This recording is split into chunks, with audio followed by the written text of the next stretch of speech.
questions, but I will turn it over first to Secretary Buttigieg. Thank you, Jen. Good afternoon. Let me start just by saying that we know that the cyber attack on the Colonial Pipeline is affecting fuel supply for some Americans.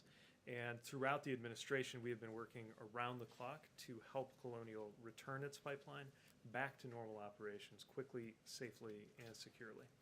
The President has directed us to bring all government resources to bear to help Colonial to resolve this. And we're working to assess the impact of the temporary pipeline shutdown on our national fuel supply, while also working to help alleviate any potential shortages when and where they occur. I can tell you that I've been on the phone multiple times a day with the White House, with fellow cabinet secretaries and other leaders, including Administrator Regan. We'll be doing everything that we can to reduce the impact that some Americans could see at local gas stations in some areas until the pipeline is brought back online. Colonial has announced that they're working toward full restoration by the end of this week, but we are not taking any chances. We are doing everything that we can in the interim to make it easier to move fuel to the places that need it. Since Friday, our interagency response group has been examining all contingencies, coordinating with Colonial, and working closely across the interagency to help alleviate any potential supply disruptions. For our part in transportation, the department has been working across our different modes of transportation to help make sure that fuel can get to the communities that need it as safely and as efficiently as possible. Our Maritime Administration, or MARAD, has completed a survey of the availability of vessels that are qualified to carry petroleum under the Jones Act in the Gulf and up the eastern seaboard. The Department of Homeland Security is standing ready to review any requests for a temporary waiver of the Jones Act from companies that demonstrate that there is not sufficient capacity on Jones Act qualified vessels to carry specific shipments of fuel in and around the region. Our Federal Motor Carrier Safety Administration issued an hours of service waiver, which provides greater flexibility to drivers transporting gasoline, diesel, jet fuel, and other refined petroleum products to 18 states. On Monday and Tuesday and into today, several states have issued emergency declarations that allow truckers to carry additional weight on state roads. Now, the White House and DOT have determined that 10 states can use existing federal major disaster declarations that are currently in place to allow those states to issue permits that allow drivers to temporarily carry additional gasoline that would ordinarily exceed existing weight limits on federal highways in their state. Each state has to follow its own procedures to issue these permits, but this determination provides them with added flexibility to move fuel more efficiently if they need to. PHMSA, our Pipeline and Hazardous Materials Safety Administration, is temporarily relaxing enforcement of certain pipeline operator qualification rules to make sure that emergency personnel can manually get help to get the pipeline back up and running as needed, and are in frequent touch again with the pipeline operators about safety. In addition to these steps, we are continuing to monitor the situation as it develops so that we can help anywhere that we can. For our department, our mandate and our mission revolves around safety, and so we are working hard to maintain safety while also providing much needed temporary flexibility to minimize disruptions to the American people. And DOT is in regular contact with state and local governments and with members of Congress, as well as with retailers and other companies in the sectors that are impacted. And of course, we're in constant contact with our partners across the federal government to coordinate the response. So together, we are working to assess the impact of the shutdown, offer emergency assistance, and of course help Colonial return to normal operations. Our top priority right now is getting the fuel to communities that need it, and we will continue doing everything that we can to meet that goal in the coming days, and we'll continue to keep everyone apprised. Importantly, this incident also reminds us that infrastructure is a national security issue. And the reality is that investing in world-class, modern, and resilient infrastructure has always been central to ensuring our country's economic security, our national security, and it was, as we're seeing right now, that includes cybersecurity. Thank you all. I'll turn it over to Administrator Regan.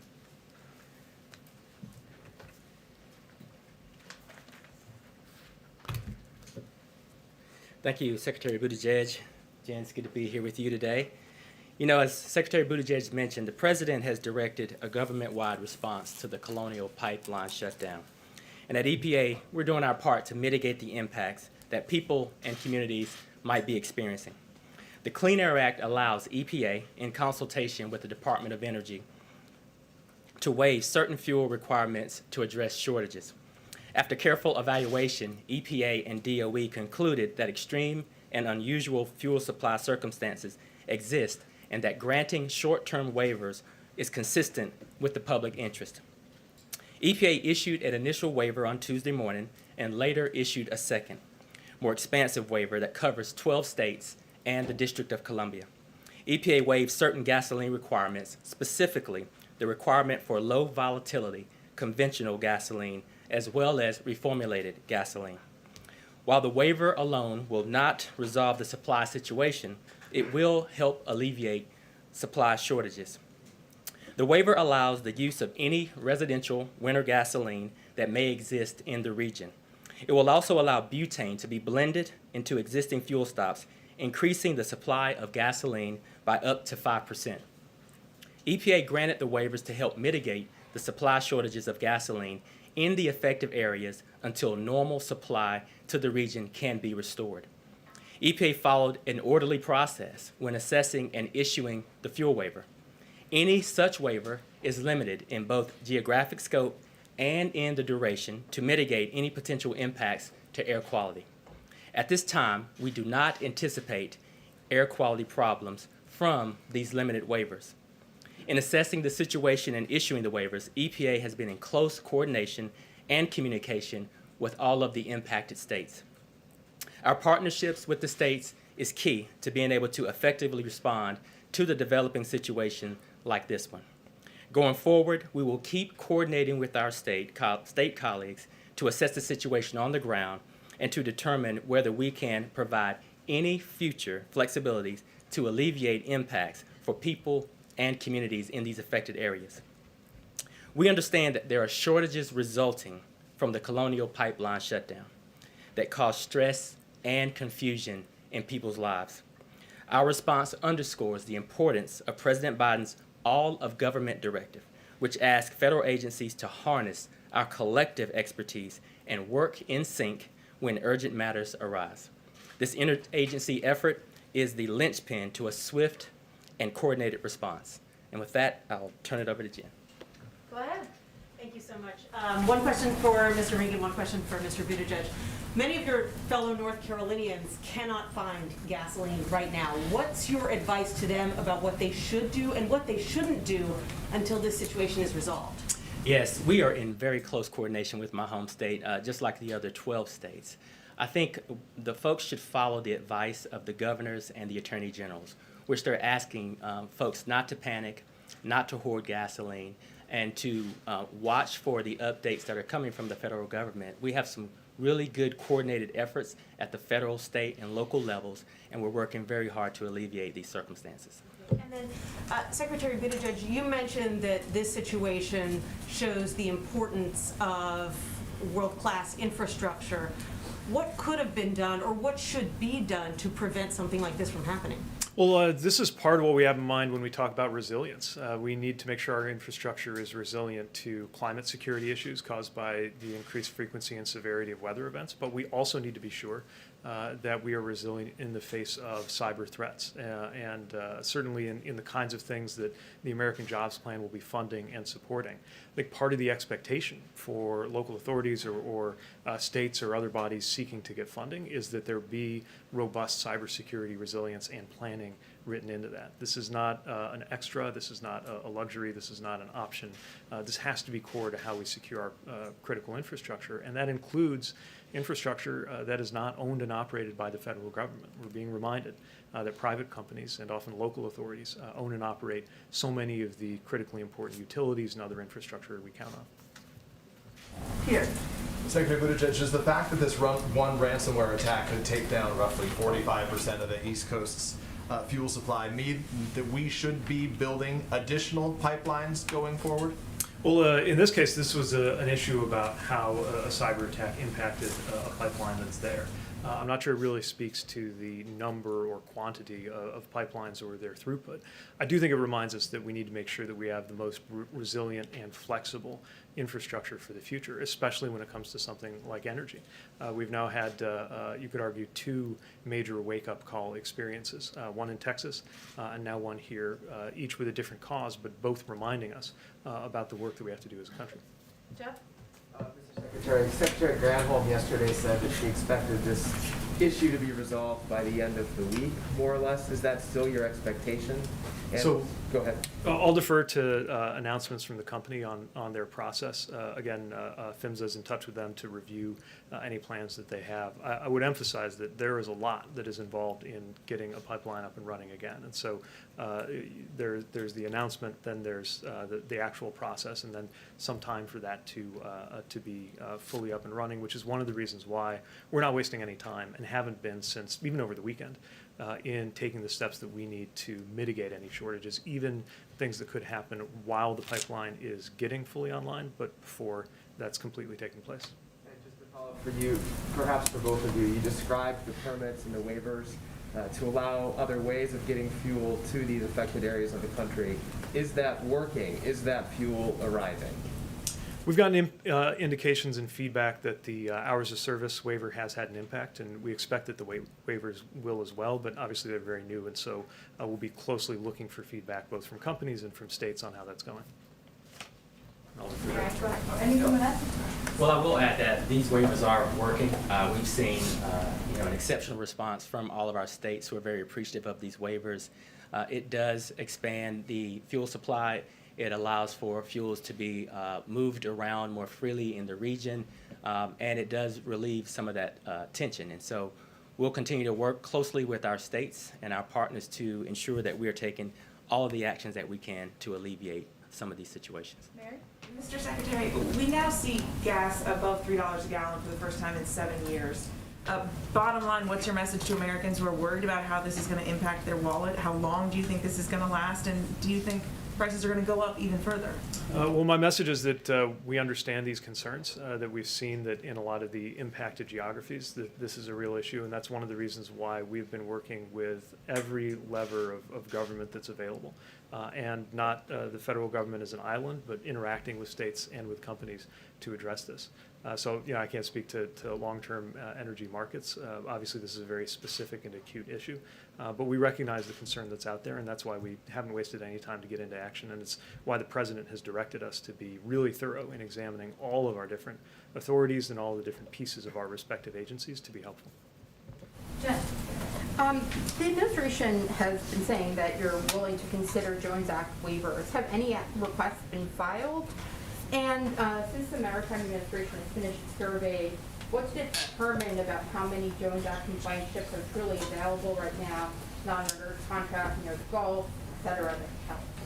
So I can't speak to any specific waiver requests going on right now, but what I'll say is that this merit has acted very quickly to provide what is essentially one of 2 parts for this determination to happen. One is the analysis that they do, and then the other part is, of course, for Homeland Security to pick it up and run with it. And we'll continue making sure that they get any information they need and be able to turn it around quickly.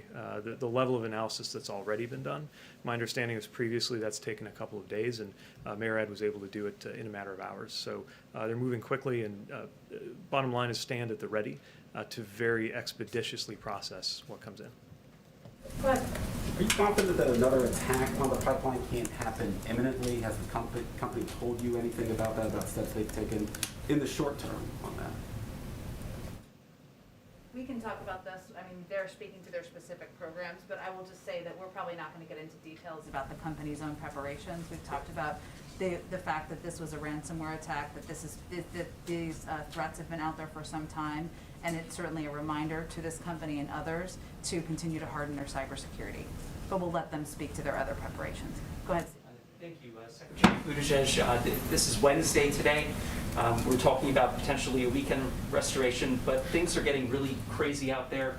The Consumer Product Safety Commission is warning people not to fill up plastic bags with gasoline. 1 in 10 gas stations in DC is out of gas, and the figures are far higher in the South.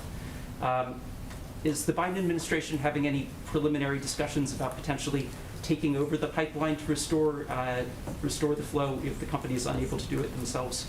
So I've not heard anything along those lines. We are partnering with the company to make sure that on everything from the flexibilities we talked about to technical support and advice, that they're getting the help they need. And they have been able through Line 4 and ancillary lines to move some product, although again, obviously waiting for determination on fully reopening.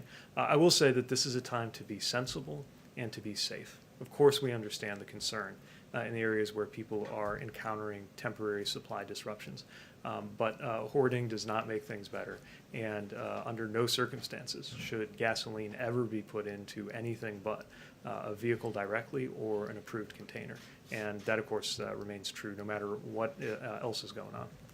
Thank you, Secretary. Unless you want to, well, let's do one more. Go ahead. Thank you. Based on what you know right now, do you anticipate having to extend the duration or expand the scope of the fuel waivers further? Well, we're in very close coordination with each individual state. They all have different needs. We'll continue to assess that, and we do have the authority, if needed, to extend or issue a new waiver beyond the 20 days that we have already issued. Are there any travel announcements for either of you, or either of you going to any particular region to address these in person that you're able to update us on, or none at this time? No, I don't have any travel announcements at this time. No news for you now. Okay, thank you. Thank you both. Thank you so much for joining us. Appreciate it. Thank you, sir. Thank you. Okay. All right, I have another kind of hard out here at 1 o'clock. Sorry, lots going on, but we will get to as many questions as we can. I do have a couple of additional details of outreach from the White House to governors I just wanted to convey to all of you. Our White House Director of Intergovernmental Affairs, Julie Rodriguez, has been in contact with a range of state and local leaders to discuss the administration's response, obviously, as have officials from a range of agencies. In separate calls with chiefs of staff from Governor Hogan of Maryland, Governor Northam of Virginia, Governor Wolf of Pennsylvania, Washington, D.C. Mayor Bowser, and Nashville, Tennessee Mayor Cooper, Julie had productive conversations outlining the actions we have taken to address the supply challenges, including, of course, EPA's waivers expanding gasoline supply. In each of these conversations, she welcomed feedback, encouraged close coordination. I would also convey to you that Secretary Granholm, who was here just yesterday, also hosted a conference call yesterday with the governors of the 14 states impacted by the Colonial Pipeline as a part of our ongoing effort to remain closely engaged with state and local leaders. I also wanted to provide an update on the Restaurant Revitalization Fund. As of today, SBA has received more than 147,000 applications from women, veterans, and socially and economically disadvantaged business owners, requesting a total of $29 billion in funds. Businesses that qualify for grants should expect to receive the funds within 2 weeks. Already, $2.7 billion of relief funds have been distributed to 21,000 restaurants across the country already. And I would also note that Congress has also set aside $5 billion of these funds for applicants with annual pre-pandemic gross receipts of not more than $500,000. On top of that, the Administrator Guzman from the SBA set aside $500 million in funding for applicants with less than $50,000 in receipts in 2019 to ensure those smaller restaurants, bars, food trucks, and other dining establishments have access to those funds. Go ahead, Jonathan. Thank you, Jen. First, just wondering, I believe the meeting is still ongoing. Do you have any readout at this point of the Big Four meeting with the president? I do not have a readout of the meeting that's ongoing. That's just in case. Maybe But they slipped you a note. I can convey to you that, one, I would expect they will go to the stakeout. I would also expect that we'll have a written readout later this afternoon to provide to all of you. Setting that aside, two other matters then. What is the president's response to Congresswoman Cheney's speech last night, in which she denounced former President Trump's big lie and said the Republican Party needed to stand for fair and free elections, and then her subsequent ouster this morning from her leadership position? Well, let's start with the facts. More than 80 judges across the country threw out lawsuits attempting to overturn the outcome of the election. And on January 6th, this moment in history, we're looking at their hearings on Capitol Hill about the events on January 6th. Our nation's capital was attacked, our democracy was attacked, and 6 people lost their lives. So it's disturbing to see any leader, regardless of party, being attacked for simply speaking the truth. And as the president said last week, it's hard to understand. But our belief, his belief, is that the American people will have to make their own decisions about whether the reaction by the people they elected to represent them should be embracing and elevating conspiracies and attacks on our democracy, or whether it should be standing up for ideals that have historically been owned by both Democrats and Republicans representing the country throughout history. And one other matter, the escalating situation in Israel. Does the administration plan to drop their objections to a UN Security Council statement? Are there any plans to appoint an ambassador to Israel anytime soon, or to reopen the consulate in Jerusalem that deals with these Palestinian issues? Well, first let me give you a bit of an update on our outreach. And some of that we haven't read out to all of you because a lot of it has been happening privately. There's been a lot of activity and engagement around these developments over the last few days. Just since this weekend, we've had more than 25 high-level calls and meetings by senior U.S. officials with senior officials from Israel, the Palestinian Authority, and Arab partners and other stakeholders, including the Qataris, the Tunisians, the Jordanians, the Egyptians, who, as you all know, have an important role to play in the region as we work to move toward de-escalation. Just yesterday, we had more than 10 phone calls by senior Washington-based officials, including National Security Advisor Jake Sullivan's call with his counterpart. I will also say that in the region, we of course will nominate a qualified, experienced ambassador to Israel over the coming weeks. That's in process, and when it's ready, we'll announce that. But in the meantime, we have great confidence in our team on the ground in Jerusalem, led by a career diplomat, Jonathan Schreier, who enjoys open and regular access to a range of senior officials. And Jonathan and his team are fully latched up with both our team here, the State Department, officials on the ground. So our engagement is, a lot of it is happening privately through diplomatic channels. It's happening with officials in the region. We're in regular dialogue multiple times per day, as I noted, with Egyptian and Qatari officials, who have significant influence over for Hamas. And our objective here is de-escalation as we look to protecting the people in the region. Go ahead, Jen. Thanks, Jen. Just to confirm, the meeting is still going on. Yeah. As when we came out here about 25 minutes ago, it was still going on. But I haven't seen any rustling of activity out there, so that sometimes is an indication. Okay. And without giving a readout on a meeting that may still be going on or had started anyway, can you give us a sense of when the president says he's looking for consensus on a compromise, what points did he bring to the meeting on which he is willing to compromise? Well, first I will say, Jeff, that the president believes that he was elected to find opportunities for common ground and to identify areas where we can work together. So some examples where there's already some activity on Capitol Hill are a conversation, I should say, that was a hard word for some reason, about infrastructure investment, modernizing our nation's infrastructure. As you all know, there's going to be a meeting tomorrow with Senator Capito and a number of Republican senators to discuss exactly that, to discuss the counterproposal they put forward and where we can find some common ground. But there is also an opportunity to work together on areas like increasing competitiveness among our workforce, to competing with China, to addressing the semiconductor chip shortage. There are a range of issues that there has historically been bipartisan cooperation on, including issues like immigration. But we will see what comes up in this meeting when it concludes. Obviously, the president has his agenda to discuss what we can work together on moving forward to help the American people. Each of those 4 leaders who are coming, none of them are wallflowers. I'm sure they will have items they want to discuss as well, and I expect they'll share that with you when the meeting concludes. Would corporate taxes be one area where he may have said, I'm willing to go to 25% instead of 28%?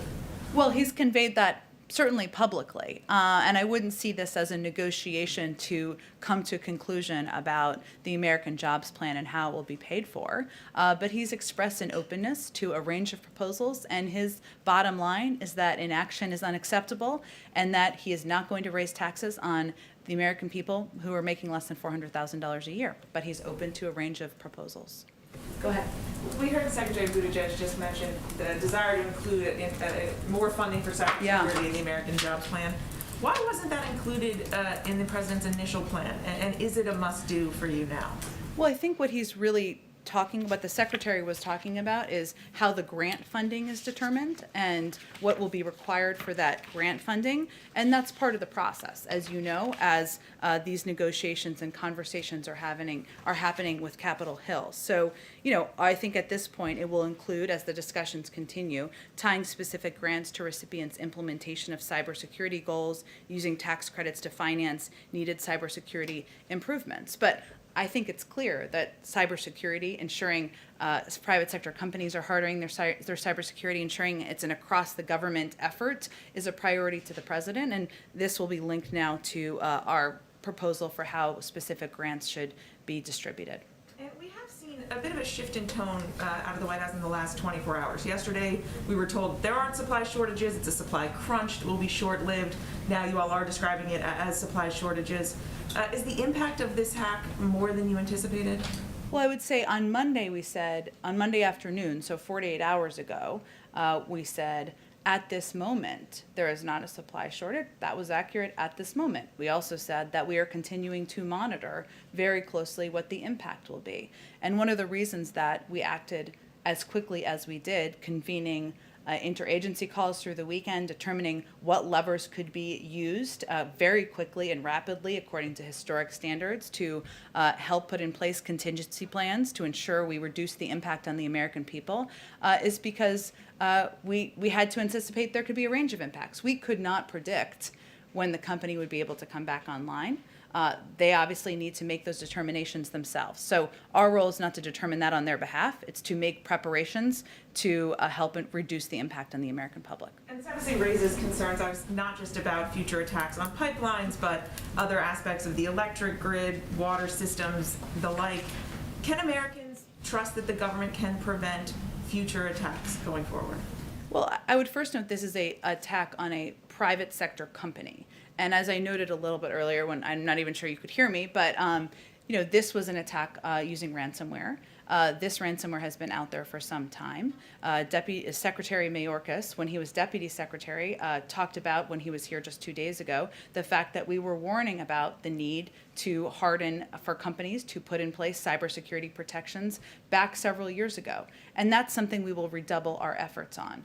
At the same time, we have, since this president took office, we have also redoubled our efforts on public-private sector partnerships and efforts to work together on not just best practices, but ensuring we are protecting exactly the systems that the American people rely on. As you noted, some of those are federal entities, some of them are private sector entities, but that has been our objective from the very beginning, and this is a reminder of how important that is. So what kind of steps can you take to try and encourage private companies, private entities? Are there tighter restrictions you can put on their cybersecurity to ensure that these kinds of attacks don't happen going forward?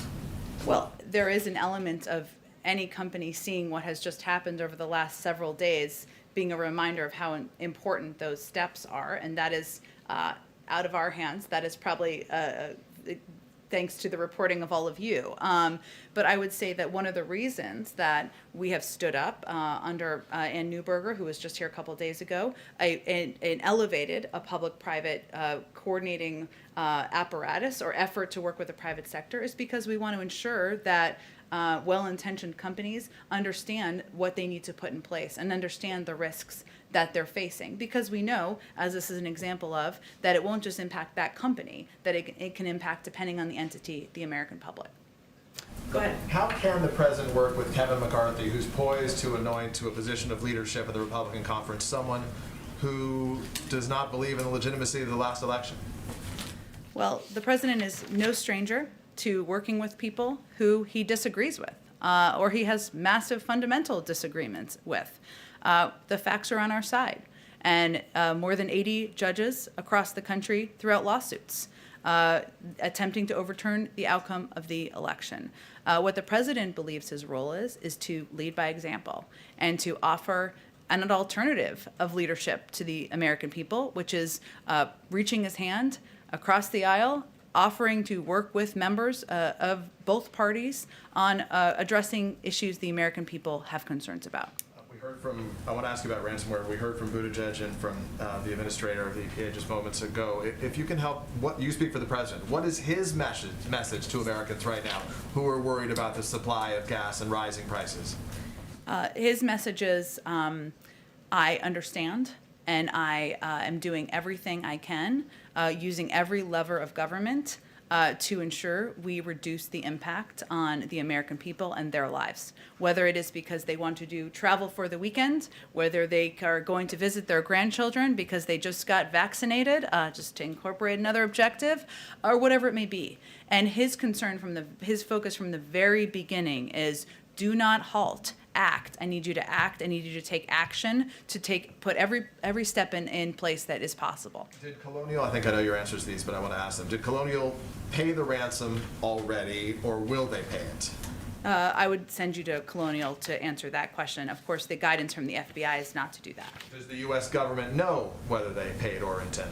I just don't have anything more for you on that. Do you believe that the public and the government have a right to know when a major national security asset, like in this case, pays or would pay a ransom to the Russians? Well, first of all, Peter, we have not made an official attribution aside from the individual. To whomever. Okay, but that's an important point. Just for clarification, official attribution, I will say that there is advice and guidance we give from the federal government because we know this incentivizes additional attacks. That is guidance that's given from the FBI. But this is a private sector company, and I would refer you to them for any questions about what they have or have not paid. Thank you, Jen. Go ahead. Thanks, Jen. Going back to the topic that Peter first touched on, Yeah. how does this president approach negotiating with someone who says that 100% of his focus is on stopping this administration?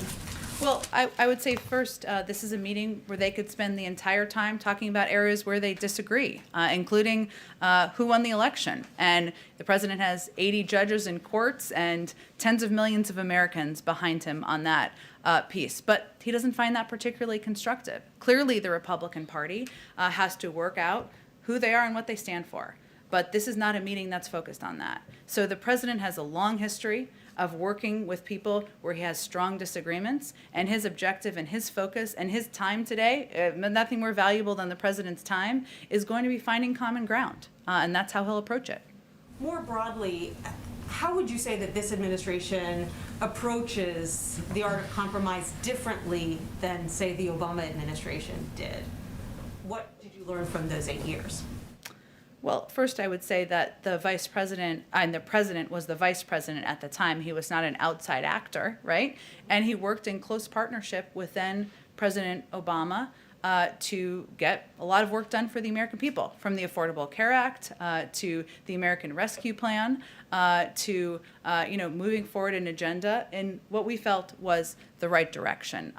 In terms of lessons learned from that period of time, I think that anyone who spent 8 years as vice president would probably look back and think, what would I have done differently at the time? I'll let him to speak to that more specifically. Go ahead. Okay. Just looking ahead to tomorrow's meeting, what do you expect to gain out of that meeting? We talked to, I believe, all of the offices for the Republican senators who were involved, and one of them said, if the White House isn't prepared to come down on its overall number or change the funding structure, then this is all pointless. What's your response to that? The president's been clear, as have I, speaking on his behalf, that he's open to compromise. And his only line in the sand is around inaction. And certainly, I don't think anyone anticipates, including the members attending, for this to be a definitive meeting with an outcome where everything's signed with a bow or tied with a bow at the end. But we have been encouraged by the proposal. We expect this to be a good faith discussion, and the president's certainly approaching it through that prism. Go ahead, Karen. Thanks, Jen. Yesterday we heard from Senate Republicans, including Susan Collins, who said that the public's no longer looking to the CDC for guidance because the CDC is moving too slowly. We saw Georgia move ahead on the vaccinations for as young as 12 years old without waiting for the CDC. Is the White House concerned that the public is tuning out the top health experts? Well, I think you referred to two people who are obviously in public life, but I'm not sure that's a reflection of the totality of the American public. What we know is that, or how we've approached things, is that we believe that health and medical experts should be our North Star, and that leaning on them and their data analysis and their review of what they think the guidance should be to ensure that the American people can be confident in that should continue to be our North Star. So Here's what we also know. As more people get vaccinated, there will be less and less need for certain restrictions. And the CDC has said they will continue to evaluate the science and update their guidelines. But our objective is to ensure that the American people have confidence in the fact that we are leaning into, we're not making political decisions. We are leaning into the advice and counsel of medical experts. Sometimes people may feel that's slow. We understand. It's frustrating. I'm tired of wearing a mask too. We understand how the American people are feeling, but we feel it's important to still maintain that commitment. Go ahead. Conveyed the message to the CDC that it should be moving quicker to loosen restrictions? Does that come from the White House? No, we have conveyed that we will continue to abide by the health and medical advice of our health and medical experts, many of whom are working at the CDC, and we look forward to, as more people are vaccinated, them continuing to update their guidelines for the public. Quick one on infrastructure. You had said earlier that you wouldn't see this as a negotiation to come to a conclusion about the jobs plan and how it will be paid for. Knowing you can't give a readout of the meeting that's perhaps still going, what did the president want to leave the room achieving today? Like, was there one thing tangible that he wanted to walk away from this conversation saying, we hit this point, we move this forward? I think the president wanted to convey that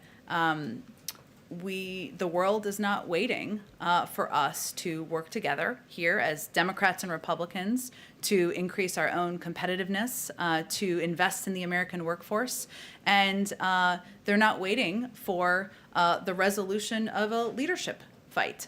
They are waiting for us to, they are waiting to see what we will do and what we will do in this moment. And the stakes are too high not to work together to pass an American jobs plan, to invest in infrastructure, and to make us more competitive. And he wants to certainly convey, and I think his actions convey this, that he wants this to be a good faith effort and negotiation, and that's why he invited him down here. All of them. Sorry, go ahead, Jen. Two things. One, just very quickly, it seems like the leadership meeting has gone out. Yeah. I don't know Should we wrap? I don't know if there's anything that you kind of had embargoed until that was over that you want to add about the meeting? I do want to give you an actual readout of the meeting. So I have not, I don't have any update on the meeting. And if anybody wants to go out there to a stakeout, I will not take it personally at all, or no one who's watching. About the inflation report today. Yeah. And how the administration sees these numbers. Is there a concern that high inflation is going to continue for a long time and that the administration might need to rethink its spending plans? How high a monthly reading is the administration willing to see kind of quarter after quarter? And then, there's a phrase that's been used a bit by some administration officials, including Cecilia Rouse, saying that it's transitory. What does that mean? Is that thinking about the next couple of months or through the end of the year, just as we're seeing these bumps that, might spike up some numbers, or you might see low jobs numbers, and it's all just kind of the economy getting back to, normal? Sure. Well, first let me say that obviously our CEA chair has said that, but it reflects the consensus view among economists that our country is experiencing a massive transition from the slowdown during the pandemic to flipping the switch back on as we are continuing the path to recovery, that we would see a specific number of months or quarters where there is a transitory increase. And that's something that we have prepared for and that most economists say will be temporary. I will say there's some interesting data. It will be interesting to us, I think, hopefully to others. But, for example, that as we looked at this data, so airfares increased by 10%, but are still almost 20% below pre-pandemic price levels. Hotels also saw a price increase, but remain below pre-pandemic price levels. So Americans are feeling more comfortable traveling again. That's a good sign. And a lot of these price increases are still below what they were prior to the pandemic. We're also seeing in the data that some of the price increases impact the reflection of the supply chain pressures. So if you look at used motor vehicle prices, that accounted for more than a third of the increase, and that it was an impact in large part because there are fewer new cars, and as a result, there are more. And that is an impact of the semiconductor chip shortage, right? So there's a couple of data points that are specific to this moment, and we knew just as the economy sort of shrunk and shut down, that as it's turning back on, there would be some of these impacts. But we are constantly tracking. We have shared our expectations on inflation. As we experience this massive transition, we continue to chart our path to recovery, and we know that number of the investments that we have proposed were long needed even before the last several months. Just one bigger picture question. You have these surprising inflation numbers. The jobs number was much lower than expected. Situation in Israel, the pipeline. Does it suddenly feel like the external world is turning on you guys, or that you suddenly are juggling a lot more crises, or any concern about that? That's what we're made for here. We certainly know that, and the president knew from having served as vice president for 8 years, that when you walk in and you're the leader of the free world and you're overseeing a country that is still working its way through a pandemic and an economic recovery, that you have to be prepared to juggle multiple challenges, multiple crises at one time, and that's exactly what we're doing at this moment. Go ahead, Courtney. Thanks, Jen. I just wanted to follow up on what you said about the president nominating an ambassador to Israel in the coming weeks. I wanted to go back to Jonathan's question. Is the president considering reopening a consul or consulate general in Jerusalem?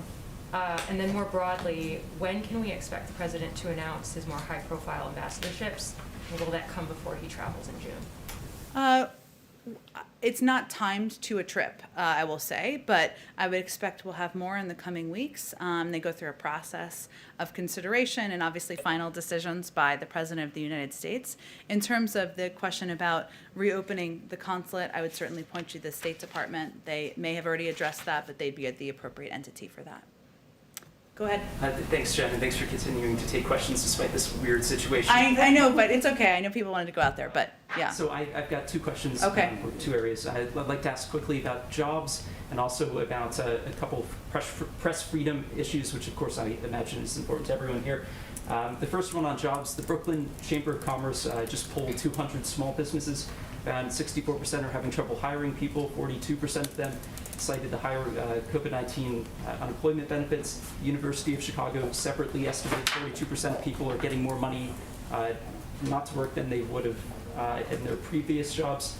President Biden said on Monday, quote, no one should be allowed to game the system, and we will insist that the law is followed. Has the White House done anything to instruct states to more severely enforce the rules on unemployment benefits? We certainly expect any state is enforcing the law, but I would say that what we've seen across the majority of economic data and from the majority of economists is that the biggest impacts and factors are the pandemic and the fact that we're still recovering from a pandemic, and people having concerns or issues with childcare or fears, if they're not yet vaccinated, about going back to a workplace. And there are a number of steps we've put in place, including assistance to restaurants, as I noted earlier today, to small businesses to ensure they have that vital assistance at this point in time. And obviously for bigger companies, we've been encouraging them to use some of the $1.4 trillion in assistance they've received to pay higher living wages. But those are the range of factors that most economists believe are the issues at this point in time, even though we look at data over the course of several months. And over several months, we've been creating about 500,000 jobs a month. So when President Biden says that, he's basically just putting it out there that states should enforce it and that people should comply with the rules in place, not necessarily that there's anything new the federal government's doing. Well, we certainly expect states to abide by the laws, as I'm sure you do. Did you have a second question? Yes, I do. I'd like to ask about a couple of press freedom issues. On Friday, we learned that the Justice Department last year seized the phone records of several Washington Post journalists. The Biden Justice Department defended this, saying that it was the sources they were after, not the reporters.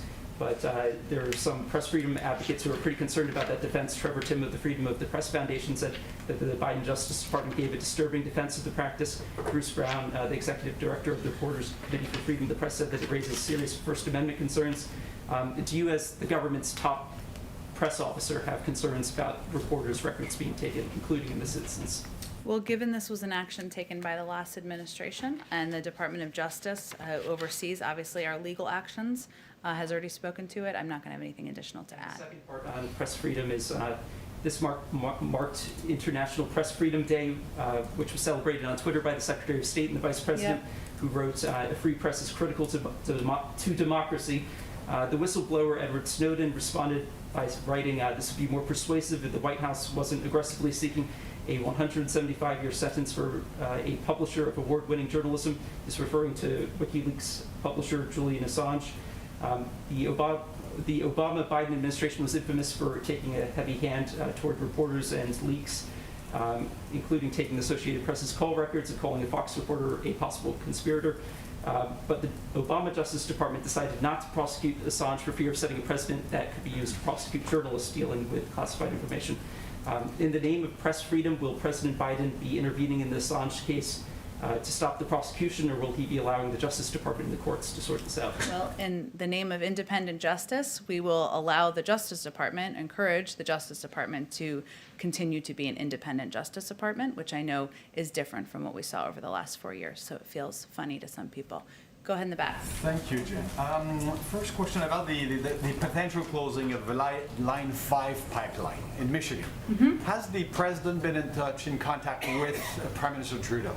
That's in the courts, so we're not going to have anything to add. It's in a courts process right now. The amicus brief of the Canadian government in the U.S. federal court says that describes the potential closing as a massive and potentially permanent blow to Canadian economy and energy security. Is this a way to treat an ally like Canada?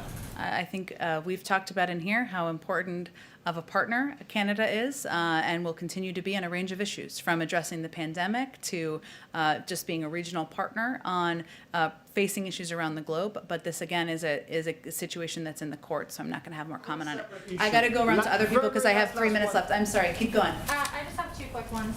So my first question, I wanted to ask about, there's a recent New York Magazine article about how the White House polices language in Washington that I'm sure you read the other day. And a particular graph points to an Associated Press memo that advises reporters against using the word crisis, which the administration has said that they're not going to use the word crisis for the border. It cites a person close to the White House as saying that one very real possibility is that the strategy works. They may get criticism and think pieces about it, but at his 100-day mark, Biden is the most liberal president we've had, and the public thinks he's a moderate. That's a winning strategy to me.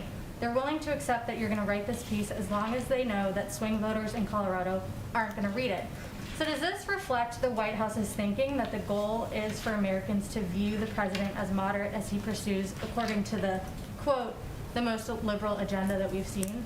There was a lot packed into that question. Must have taken some time to write. I will say that our goal is to implement solutions as it relates to the challenges at the border, and not to be caught up in semantics of what we call it. Because at the end of the day, what we've seen is a massive reduction in the number of children who are being detained in Border Patrol facilities thanks to the actions of this administration. We've seen a massive reduction in the number of hours kids spend in Border Patrol facilities. And we're continuing to work to get kids into the arms of their family members or to sponsor homes. And that's what our objective is. I can't speak to a blind anonymous quote from somebody outside of the White House, which we'd all be for banning those if others would want to commit to that as well. Go ahead. Go ahead.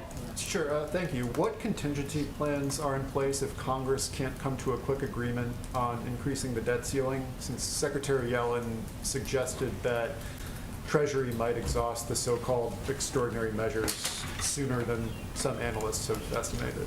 Well, let me just first say that we fully expect Congress to act in a timely manner to raise or suspend the debt ceiling as they did 3 times on a broad bipartisan basis during the last administration. And as you know from covering it, raising or suspending the debt ceiling does not authorize new spending. It merely allows Treasury to meet obligations that Congresses have already approved. So that's what our focus is on, and we certainly expect them to follow suit of the last several administrations, or last several times they raised it. Go ahead, in the back. Jen. Thanks Just for your patience. No problem. Just a few quick ones, and Sure. I'll be quick. Does immigration continue to be a priority in these meetings that are so important, and they could do a lot for the progress of an immigration bill?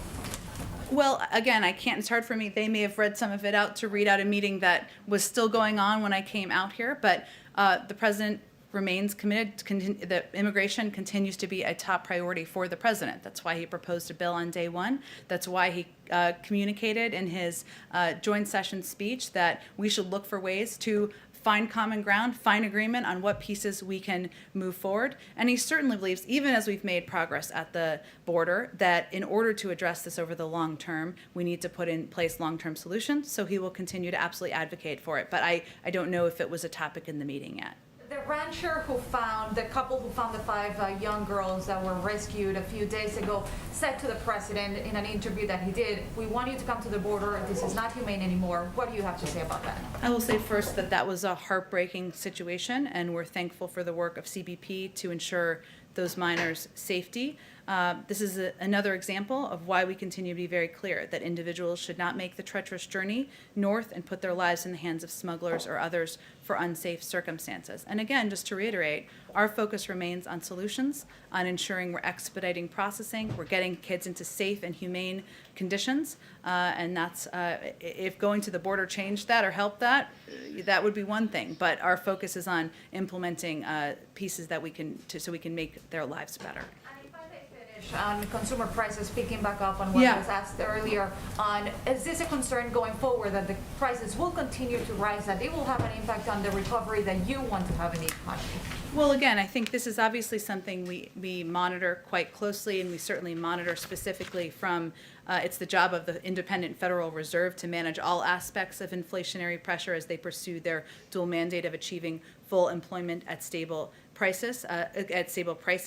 So it's the policy of us not to, executive branch, not to comment on that really in terms of the future of inflation. But I will say that, it's important to note what the very specific, as I did in response to an earlier question, factors are at play here, which include, as I noted, the airfare is increasing by 10%, but still being 20% below pre-pandemic levels, hotels seeing a price increase but remaining below pre-pandemic levels. So there are a range of factors here at play, obviously addressing the semiconductor chip shortage that we think we remain committed to and we will continue to work to address. Okay, thanks. Okay. Just moments ago, Leader McConnell said to those reporters, some of This whom is were like real life happening here. real news in real time. Leader McConnell said moments ago that they communicated to the president that they will not budge on the 2017 tax cuts, which means, well, you know what that means. I guess, what is the White House, what do you say to that? And then how would you pay for this if you're not going to pay with it via tax cuts? Well, I think that question is more, that question is probably more on Republicans to address than it is on the president. He's proposed a way to pay for it. We'll see what other ideas they have. Thanks, everyone.